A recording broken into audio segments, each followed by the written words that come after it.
Aryan invasion theory एक theory जिसका निर्माण किया गया अंग्रेज़ों द्वारा ताकि वो भारत को और भारतीय समाज को बांट सके, जैसा कि उन्होंने अपनी डिवाइड एंड कॉन्कर, बांटो और राज करो वाली पॉलिसी के द्वारा अपनी हर एक कॉलोनी में किया। तो ये कहानी उनकी सबसे रिच कॉलोनी इंडिया की है, जिसके ऊपर अपने राज ब्रिटिश राज को जस्टिफाई करने के लिए उन्होंने इस आर्यन इन्वेजन थ्योरी का निर्माण किया। Aryan invasion theory, a British propaganda theory. तो ये कहानी शुरू होती है आज से ठीक 1000 साल पहले, जब भारतीय उपमहाद्वीप एक शांतिप्रिय और बहुत समृद्ध राष्ट्र था। फिर इस भूभाग पे तुर्की और इस्लामिक आक्रमण प्रारंभ हो जाते हैं और धीरे धीरे कुछ 100-200 साल में वो भारत पे कब्जा शुरू कर देते हैं और जहाँ जहाँ वो जीतते हैं, ना सिर्फ उन राज्यों को लूटते हैं बल्कि वहाँ के मंदिरों, छोटे छोटे गुरुकुलों से लेके बड़ी बड़ी यूनिवर्सिटीज या विश्वविद्यालयों को भी तोड़ते और जला देते थे। एक प्रसिद्ध उदाहरण दूं तो बख्तियार खिलजी, जिसने सन 1193 में नालंदा विश्वविद्यालय में आग लगा दी और वहां के लोगों का ये कहना था कि ये यूनिवर्सिटी की लाइब्रेरी लगातार 3 महीनों तक जलती रही थी। इतने रिकॉर्ड्स थे पिछले राजाओं के इतिहास के, भारतीय ग्रंथ और कई बहुमूल्य पुस्तकें जो जल के राख हो गई इस यूनिवर्सिटी में थी। और ऐसा ही इन तुर्की आक्रांताओं ने विक्रमशिला, तिल्हारा, उदंतपुरी जैसी कई बड़ी और छोटी हर एजुकेशन इंस्टीट्यूट को डिस्ट्रॉय कर दिया। और इसी वजह से फिर भारतीयों को अपना इतिहास मौखिक या ओरल रूप में जनरेशन आफ्टर जनरेशन ट्रांसफर करना पड़ा। और फिर करीब 400 से 500 साल पहले इन यूरोपियन कॉलोनाइजर्स और क्रिश्चियन मिशनरीज का भारत में आगमन हुआ और जैसे जैसे उनका राज भारत पे बढ़ता गया तो उन्होंने अपने राज को जस्टिफाई करने के लिए, ब्रिटिश राज को जस्टिफाई करने के लिए भारतीयों को अपने रिलीजन क्रिश्चियनिटी में कन्वर्ट करने का प्लान बनाया। इन्होंने भारतीयों से कहा कि तुम और तुम्हारे पूर्वज जो थे, तुमको हमेशा ही बाहर से आए हुए लोगों ने लूटा है और तुम पर राज किया है, और ये जो तुम्हारा वर्ड टू माउथ मौखिक इतिहास है ना, ये मिथोलॉजी है, बस कोरी कल्पनाएं हैं। इसीलिए अब हम ब्रिटिशर्स तुम्हारा इतिहास लिखेंगे। और यहाँ से आरंभ होता है इस आर्यन इन्वेजन थ्योरी की रचना का प्रारंभ। तो जब तक तो ये क्रिश्चियन मिशनरी भारत में नहीं आए थे, तब तक तो ये ब्रिटिश कॉलोनाइजर्स जब इंडियन लैंग्वेजेस की स्टडी करते थे, जिन्हें वो इंडो आर्यन लैंग्वेजेस भी कहते थे, और वो ये मानते थे कि यूरोपियन और इंडियन लैंग्वेजेस में काफी समानताएं हैं और संस्कृत सबसे पुरानी भाषा है, तो सारी भाषाएं संस्कृत से ही आई हैं। बट फिर 19th सेंचुरी में जब क्रिश्चियन मिशनरी लोगों का भारत में आना शुरू होता है और वो भारत के लोगों को क्रिश्चियनिटी में कन्वर्ट करने का प्रयास करते हैं बट फेल हो जाते हैं, क्योंकि भारतीय लोगों की आस्था अपने धर्म पे बहुत ज्यादा होती है। और सबसे पहले एक स्कॉलर कॉल्ड मैक्स मिलर आते हैं जो कहते हैं कि सेंट्रल एशिया के रीजन से 2 आर्यन रेस निकली हैं, एक यूरोप जाती हैं और दूसरी इंडियन सबकॉन्टिनेंट और ईरान आती हैं करीब 1500 BCE में। और क्योंकि भाई साहब क्रिश्चियन मिशनरी भी थे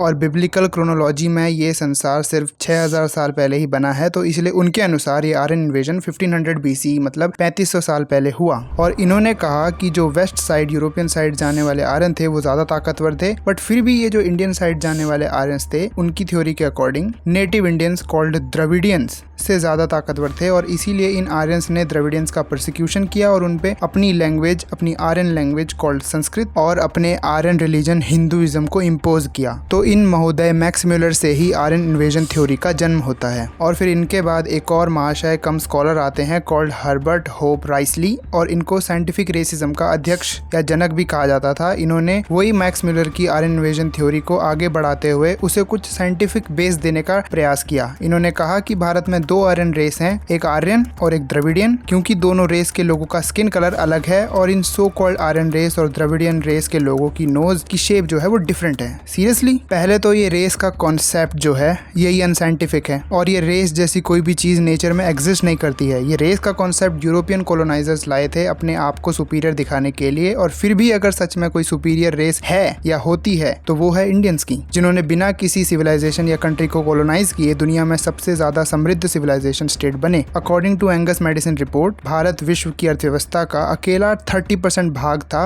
1 AD के टाइम पे, more than Europe as a continent, China और एनी अदर कंट्री। तो वापस वीडियो पे आते हैं। तो ये भाई साहब रॉबर्ट राइसली ने भी इस थ्योरी को और आगे बढ़ाया और अब ये एक फ्रॉड साइंटिफिक बेस भी ऐड कर दिया इस आर्यन इन्वेजन थ्योरी में। और सबसे लास्ट में एक स्कॉलर कम क्रिश्चियन मिशनरी कॉल्ड रॉबर्ट कॉर्डवेल, जो इस थ्योरी के मेन स्ट्रीम होने का कारण बने इंडियन एजुकेशन सिस्टम में आए, क्योंकि इन्होंने ही द्रविडियन लैंग्वेज फैमिली के कॉन्सेप्ट का निर्माण किया। इन्होंने कहा कि ये जितनी भी साउथ इंडियन लैंग्वेजेस हैं जैसे तमिल, तेलुगु, मलयालम, कन्नड़ एटसेट्रा, ये एक सेपरेट लैंग्वेज फैमिली का पार्ट है कॉल्ड द्रविडियन लैंग्वेज फैमिली। और ये महानुभाव somehow to very large extent सफल हुए अपनी इस थ्योरी के द्वारा भारतीय समाज में नॉर्थ वर्सेस साउथ का डिवीजन क्रिएट करने में और कुछ लोगों को क्रिश्चियनिटी में कन्वर्ट कन्वर्ट करने में भी सफल हुए। इनको तमिल लैंग्वेज का स्कॉलर भी कहा जाने लगा और प्रेजेंट द्रविडियन पॉलिटिक्स इन्हीं के अराउंड रिवॉल्व करती है। डीएमके और एआईएडीएमके जैसी पॉलिटिकल पार्टीज इनकी बहुत रिस्पेक्ट करते हैं एज फॉर ऑब्वियस रीजंस, क्योंकि इन्होंने ही ये द्रविडियन आइडेंटिटी को क्रिएट किया है and he is called the father of Dravidian politics.